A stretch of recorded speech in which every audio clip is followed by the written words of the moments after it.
Types आ जाती हैं हमारे पास पीपीसी की, वो हमने पढ़ी। तो किसी को याद है स्पॉन्सर्ड प्रोडक्ट की कितनी टाइप्स होती है? बताना नहीं है, सिर्फ रेस करना है।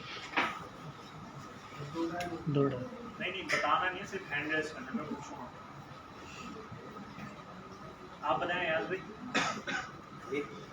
स्पॉन्सर प्रोडक्ट की 2 टाइप्स होती हैं। नहीं, स्पॉन्सर प्रोडक्ट की नहीं, पीपीसी की जो कैंपेन्स हम क्रिएट करते हैं उसकी कितनी टाइप्स होती है?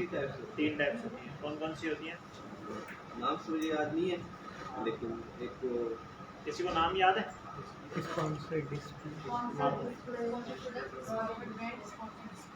स्पॉन्सर प्रोडक्ट होता है और दूसरा स्पॉन्सर्ड डिस्प्ले और तीसरा स्पॉन्सर्ड ब्रांड्स। ठीक है, वैसे अगर इसको सीक्वेंस वाइज करें तो स्पॉन्सर्ड जो ब्रांड्स है ना वो दूसरे नंबर के ऊपर आता है। ठीक है, अच्छा सबसे पहले आता है स्पॉन्सर्ड प्रोडक्ट्स। ठीक है, स्पॉन्सर्ड प्रोडक्ट्स में क्या होता है? दो कैटेगरी आ जाती है। एक कैटेगरी आती है ऑटोमेटिक, दूसरी आती है मैनुअल। ठीक है, अच्छा उसका मकसद क्या होता है? मैनुअल का मकसद क्या होता है? खुद हम अपने कीवर्ड्स देते हैं, उनको खुद अपने कंप्यूटर देते हैं, खुद एसिन देते हैं। और दूसरे वाले जो ऑटोमेटिक होती है उसका क्या मकसद होता है? अमेजोन के आसपास होता है। ठीक है, जो भी अमेजोन हमें देता है उसको देते हैं। अच्छा, जो अभी जिन्होंने ज्वाइन किया ना रिसेंटली, पहले तो थोड़ा सा उनका भी एंड में इंट्रोडक्शन लेंगे। जो कौन है जो इससे पहले वाली पीपीसी क्लास में नहीं थे, ताकि मैं उनके लिए थोड़ा सा रिवीजन करूँ। आप नहीं थे और आप नहीं थी, आप नहीं थी, 3 बंदे नहीं थे। ठीक है, अच्छा पीपीसी के देखें 3 टाइप्स होती हैं पीपीसी की। इसको थोड़ा सा पहले रिवीजन कर लें, फिर स्टार्ट करते हैं। आज जो है ना पूरा सेशन प्रैक्टिकल होगा कि कैंपेन्स कैसे क्रिएट करते हैं। ठीक है, कैंपेन्स, क्योंकि पहले कैंपेन्स के बारे में जानना ज़रूरी है क्रिएट करने से पहले। वो हमने लास्ट क्लास में पढ़ लिया था कैंपेन्स क्या होती है। अब हम सीखेंगे क्रिएट कैसे करते हैं। सबसे पहले 3 तरीके की हमारे पास इसकी कैंपेन्स टाइप्स होती हैं। एक सबसे पहले होती है स्पॉन्सर्ड प्रोडक्ट्स, दूसरी होती है स्पॉन्सर्ड ब्रांड और तीसरी होती है स्पॉन्सर्ड डिस्प्ले। स्पॉन्सर प्रोडक्ट्स में भी मजीद 2 आती है हमारे पास, एक ऑटोमेटिक आती है, एक मैनुअल आती है। ऑटोमेटिक में ये होता है कि अमेजोन हमारी तरफ से टारगेटिंग करता है, हम सिर्फ कैंपेन बना देते हैं। अमेजोन हमारी टाइटल बुलेट पॉइंट में जो हमने कीवर्ड यूज़ किया है, जो हमारी कैटेगरी है उसके हिसाब से जो भी कीवर्ड्स होते हैं उनको टारगेट करता है। जो मैनुअल टारगेटिंग होती है, मैनुअल टारगेटिंग में अमेजोन ये करता है कि जो चीज़ हम उसको प्रोवाइड करते हैं, जो हम कंप्यूटर से लिंक देते हैं, उनको एसिन देते हैं, या जो भी हम अपने कीवर्ड्स देते हैं उसके बिहाफ पे अमेजोन उसको टारगेट कर रहा होता है। ठीक है, अच्छा स्पॉन्सर्ड जो ब्रांड्स होता है उसमें क्या होता है? उसमें हम ब्रांड एड चला सकते हैं। ब्रांड एड्स में ये होता है कि हम जो भी कीवर्ड डालते हैं, आपने देखा होगा ऊपर एक हेडलाइन टाइप की आती है जिसमें ब्रांड होता है और उसके मजीद 2-3 प्रोडक्ट्स लगी हुई होती हैं, जिसके बाद 2-3 प्रोडक्ट्स होती हैं। वो होते हैं स्पॉन्सर ब्रांड। स्पॉन्सर ब्रांड सिर्फ वो चला सकता है जिसके पास ब्रांड रजिस्टर्ड हो। जिसके पास ब्रांड रजिस्टर्ड नहीं है वो स्पॉन्सर ब्रांड नहीं चला सकता। जबकि स्पॉन्सर प्रोडक्ट जो है वो इंडिविजुअल अकाउंट पे भी चल सकता है और ब्रांड जिस पर रजिस्टर्ड नहीं है उस पर भी चल सकता है। उसके बाद आती है तीसरी टाइप हमारे पास। तीसरी टाइप वो होती है जिसके अंदर हम प्रोडक्ट डिस्प्ले में ये होता है कि हम जो है ना क्या कहते हैं, नॉर्मली जो भी हमारा कॉम्पिटिटर्स होता है उसकी पेज के ऊपर अपना ऐड दिखाता है। ठीक है, जहाँ उसकी बुलेट पॉइंट होता है, टाइटल होता है, उसके नीचे भी हमारा ऐड शो हो रहा है, तो ये हमारी आ जाती है स्पॉन्सर्ड डिस्प्ले के अंदर। ठीक है, तो ये 3 टाइप्स हैं, इसको हमने बहुत डिटेल में पढ़ लिया। अच्छा, उसके बाद आज जो हम पढ़ेंगे ना वो पढ़ेंगे कि ऑटोमेटिक कैंपेन्स कैसे क्रिएट करते हैं और ऑटोमेटिक कैंपेन के साथ मैनुअल कैंपेन कैसे क्रिएट करते हैं। ठीक है, तो ये 2 चीज़ें ऐसी हैं। अब पता तो लग गया आपको होती क्या है, लेकिन जब तक ये नहीं पता होगा कि इसको क्रिएट कैसे करना है और क्रिएट करते वक्त भी क्या क्या स्ट्रेटेजी होती है, अमेजोन आपसे क्या क्या डेटा रिक्वायर्ड करता है, तो आप सही तरीके से उसको कर नहीं पाएंगे। ठीक है, सबसे पहले देखें हम इसको आज पूरा प्रैक्टिकल करेंगे, जहाँ पे भी जिसके कोई इशू आएगा, कोई मसला होगा, हम इसको यहीं आपके साथ कैप्चर करेंगे। सबसे पहले ये अमेजोन का हमारे पास सेलर सेंटर का इंटरफेस होता है इस तरीके से। ठीक है, इसमें हम जाते हैं, यहाँ पे क्लिक करते हैं। अब नॉर्मली आप लोगों का ताल्लुक रहा होगा इन्वेंट्री से, इन चीज़ों से, तो यहाँ पे हमारे पास एक ऑप्शन होता है एडवर्टाइजिंग का। ठीक है, एडवर्टाइजिंग मतलब वैसे ही अमेजोन बता रहा है, पीपीसी का मतलब ही एडवर्टाइजिंग है कि अपनी प्रोडक्ट को एडवर्टाइज करो। एडवर्टाइज के अंदर फिर हम जब आगे आते हैं तो एक ऑप्शन होता है कैंपेन्स में नीचे पर, इसके ऊपर क्लिक करेंगे तो अमेजोन हमें एक दूसरे डैशबोर्ड के ऊपर लेके आ जाएगा। ये दूसरा इसका इंटरफेस है, ये स्पॉन्सर्ड ऐड का इंटरफेस। अब हम सेलर सेंटर से बाहर आ गए और वहाँ पे आ गए जहाँ से हम कैंपेन्स वगैरह क्रिएट करते हैं और यहाँ पे सारी चीज़ें करते हैं। ठीक है, ये हमारी कैंपेन वगैरह जैसे क्रिएट हो रही है, ये सारी चीज़ें आ गई। उसके बाद हम क्या करते हैं, इसमें नॉर्मली यहाँ पे हमारे पास थोड़ा सा नीचे आएंगे तो एक ऑप्शन आ रहा होता है क्रिएट कैंपेन। ठीक है, इसमें बहुत सारी चीज़ें होती है, पोर्टफोलियो, कैंपेन, ये अभी रिसेंटली ऐड हुए हैं, single country, multiple country, drop, budget, ये अभी बेटा वर्जन पता है कि शुरू क्या होगा, अभी टेस्टिंग पे चल रहा है। ठीक है, तो अभी ये प्रॉपर लॉन्च नहीं हुआ है, अभी अमेजोन ने इसको डाला है। ठीक है, तो ये जो है ना क्या कहते हैं ड्राफ्ट हो गया बजट, ये इसको हम बाद में किसी दिन जो है डिटेल में पढ़ेंगे। आज हमारा प्रॉपर सिर्फ मकसद ये है कि कैंपेन्स कैसे क्रिएट।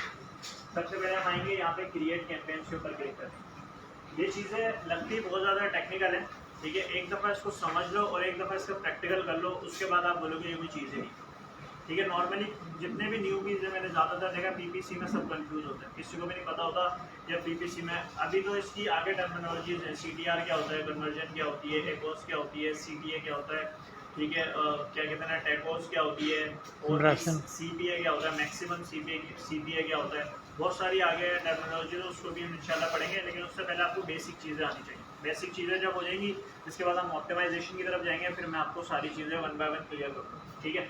तो ये आ गई। उसके बाद जैसे मैं यहाँ पे आया, यहाँ पे मुझे वही 3 कैंपेन्स आ गई हैं जिसको अभी हम डिस्कस करके आ रहे हैं, स्पॉन्सर प्रोडक्ट्स, स्पॉन्सर ब्रांड्स और स्पॉन्सर डिस्प्ले। अब ये ब्रांड रजिस्टर्ड है ये वाले अकाउंट पे ना, तो मुझे तीनों का ऑप्शन दे रहा है।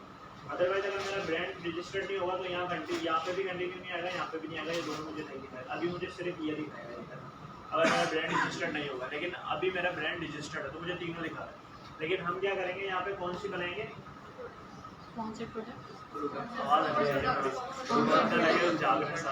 ठीक है। स्पॉन्सर प्रोडक्ट्स बनाएंगे, स्पॉन्सर प्रोडक्ट्स बनाएंगे हम, और यहाँ पे आगे कंटिन्यू पे क्लिक करेंगे,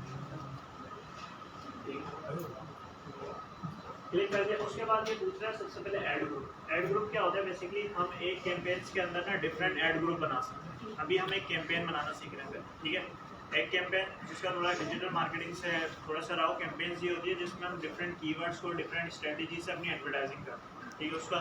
उसको एक बजट भी एलोकेट कर सकते हैं हम, और डिफरेंट चीज़ें भी कर सकते हैं।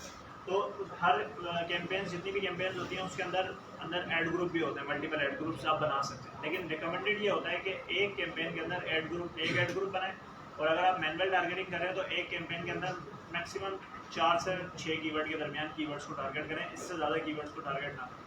उसका रीज़न क्या होता है मैं बता देता हूँ। अब लेट सपोज आपने यहाँ पे ये कैंपेन है, इसमें डिफरेंट ऐड ग्रुप्स बना दिए, लाइक एक ऐड ग्रुप बना लिया या 2 बना लिया, 3 बना लिया, तो कैंपेन्स का जो टोटल बजट है ना वो आप डिफरेंट ऐड ग्रुप में एलोकेट नहीं कर सकते। कैंपेन्स का एक ही बजट रहेगा, उसके अंदर ही वो तीनों कैंपेन्स को आपको, तीनों ऐड ग्रुप को एडजस्ट करना पड़ेगा। आप कोई अगर एक ऐड ग्रुप ज़्यादा बजट लेके जा रहा है तो आप दूसरे पे उसको कन्वर्ट नहीं कर सकते, ठीक है। तो इसलिए हम रिकमेंड ये करते हैं कि एक कैंपेन में कितना ऐड ग्रुप होने चाहिए, एक ऐड ग्रुप, ठीक है। तो हम यहाँ पे ऐड ग्रुप बनाएंगे एक। यहाँ पे सबसे पहले अभी हम कैंपेन बनाने, क्रिएट कैंपेन पे क्लिक किया और यहाँ पे आगे हमने ऐड ग्रुप दे दिया। ऐड ग्रुप में हम क्या करते हैं, यहाँ पे आता है ऐड ग्रुप नेम, सब कैंपेन्स नेम भी आता है, उसको नीचे हम देखेंगे।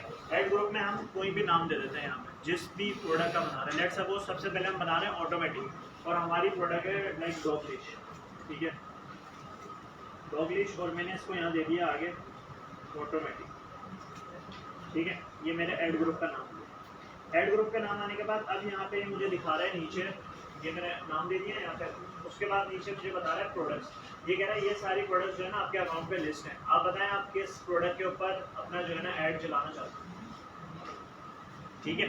ये मेन चीज़ होती है, मतलब एक अकाउंट है अगर उस पर 10, 20, 15 प्रोडक्ट लिस्ट है तो ऐसा तो नहीं आप सब पे ऐड चलाओ।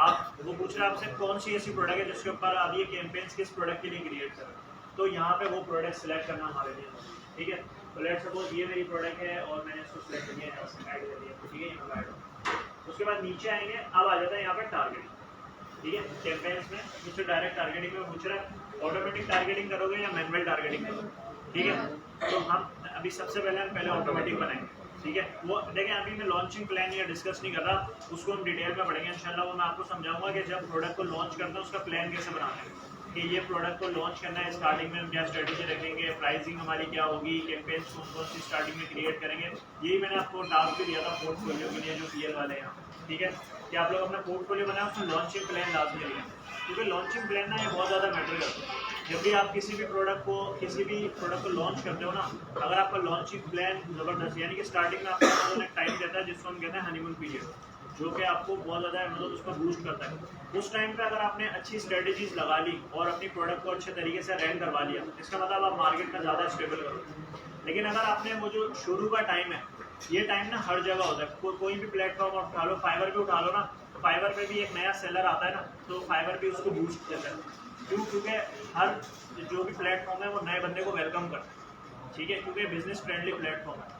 तो ये हर बंदे को वेलकम करते हैं। जो वेलकमिंग टाइम है ना आपका, उस टाइम पे अगर आपने अच्छे तरीके से उसका फ़ायदा उठा लिया तो आप लॉन्ग टर्म सर्वाइव करते हो। अगर आपने वो टाइम अपना टेस्टिंग में या डिफरेंट चीज़ों में निकाल दिया तो फिर आपको जो है ना आगे जाके उसका नुकसान होता है। ठीक है, तो वो हम इंशाल्लाह लॉन्चिंग वाले उसके अंदर पढ़ेंगे कि किसी भी प्रोडक्ट का लॉन्च प्लान कैसे क्रिएट करते हैं। तो अभी मैंने क्या करना है, ऑटोमेटिक टारगेटिंग बनानी है, तो मैंने यहाँ सबसे पहले ऑटोमेटिक टारगेटिंग पे क्लिक किया। उसके बाद आप में से यहाँ पर दो चीज़ें होती हैं ऑटोमेटिक टारगेटिंग पे। ये कह रहा है डिफॉल्ट बिट अभी जो चल रही है ना इसकी, अभी अगर आप ऑटोमेटिक चलाओगे, सजेस्टेड बिट इसकी है $0.59। ठीक है, ये अभी चल रही है नॉर्मल। कह रहा है मिनिमम चल रही है 0.44 और मैक्सिमम है 0.7। अच्छा, जब भी हम ऑटोमेटिक कैंपेन बनाते हैं ना, ऑटोमेटिक कैंपेन में हमेशा